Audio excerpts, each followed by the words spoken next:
Vaccine is something we all have been waiting for. It seems that if we have to defeat coronavirus COVID-19 and get back to our normal lives, we need a magic wand called vaccine. Why is a vaccine so effective? And how does it work? A vaccine works by training the immune system to recognize and fight pathogens, which can be viruses or bacteria. And to achieve this, certain molecules from the pathogen or the disease need to be introduced in the body to trigger an immune response. These molecules are called antigens, and they are present on all viruses and bacteria. By injecting these antigens into the body, the immune system can safely learn to recognize them as hostile invaders, produce antibodies, much like if mosquitoes enter our homes, we do everything to neutralize them. If the bacteria or virus reappears, the immune system recognizes the antigens immediately and attacks aggressively well before the virus or bacteria can spread and cause sickness.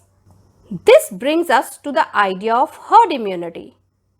During these times of COVID-19, we are all hearing so much about herd immunity. What is this herd immunity and how it can be achieved through a vaccine?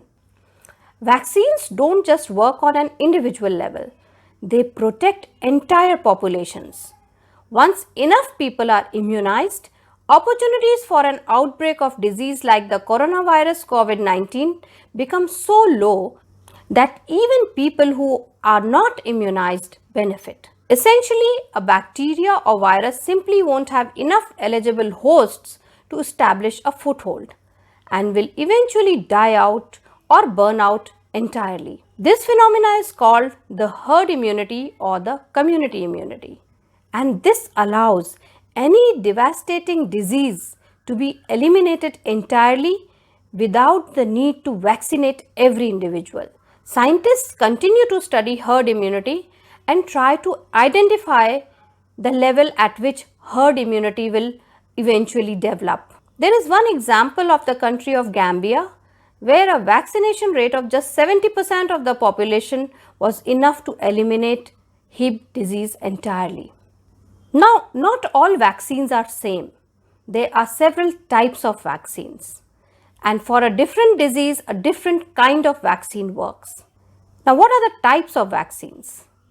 The key to vaccine is injecting the antigens into the body without causing the person to get sick at the same time. Scientists have developed several ways of doing this, and each approach makes for a different type of vaccine. First type of vaccines are live attenuated vaccines. For these type of vaccines, a weaker asymptomatic form of virus or bacteria is introduced into the body. Because it is weakened, the pathogen will not spread and cause sickness, but the immune system will still learn to recognize its antigens and know how to fight in future. Some of the examples of live attenuated vaccines are measles, mumps, rubella vaccine, influenza and rotavirus vaccines. The second type of vaccines are inactivated vaccines. For these vaccines, the specific virus or bacteria is killed with heat or chemicals and its dead cells are introduced into the body. Even though the pathogen is dead, the immune system can still learn from its antigens and fight live versions of it in future. Some of the vaccines of this type are the polio vaccine, the hepatitis A vaccine and the rabies vaccine. Type 3 vaccines are subunit or conjugate vaccines. For some diseases, scientists are able to isolate a specific protein or carbohydrate from the pathogen that when injected into the body can train the immune system to react without causing sickness. Some of the examples of this kind of vaccines are hepatitis B vaccine, influenza vaccine, pneumococcal vaccine and so on. The fourth type of vaccines are toxoid vaccines. Some bacterial diseases damage the body by secreting harmful chemicals and toxins. For these kind of bacteria, scientists are able to deactivate some of the toxins. These dead toxins are then safely injected into the body and the immune system learns well enough from the dead toxin to fight off living toxins, just in case they ever make an appearance. Some of the vaccines of this variety are vaccines for diphtheria and tetanus. The fifth type of vaccine is conjugate vaccines. Some bacteria, like those of Hib disease, possess an outer coating of sugar molecules that camouflage their antigens and fool young immune systems. To get around this problem, scientists can link an antigen from another recognizable pathogen to the sugary coating of the camouflaged bacteria. As a result, the body's immune system learns to recognize the sugary camouflage itself as harmful and immediately attacks it and its carrier if it enters the body. This kind of vaccine is used in type B Hib disease. The sixth kind of vaccine is the DNA vaccines. These are still in experimental stages. DNA vaccine dispenses with all unnecessary part of the bacteria or virus and instead contains just an injection of a few parts of the pathogen's DNA. These DNA strands instruct the immune system to produce antigens for combating the pathogen all by itself.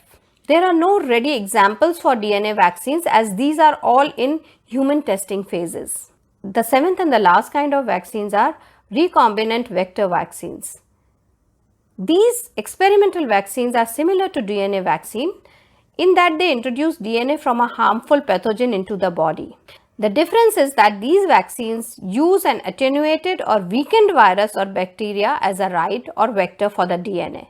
These vaccines are right now in some of the examples of the recombinant vector vaccines are the vaccines being developed for HIV, rabies and measles, and they are not yet developed, so they are in the experimental stage only. Scientists all over the world are busy making an effective vaccine against COVID-19. And we are all eagerly waiting for it because that seems to be the only solution to eliminate the disease for good. So this is how vaccines work. And this is why when a vaccine is available for any dangerous disease, you must go for it.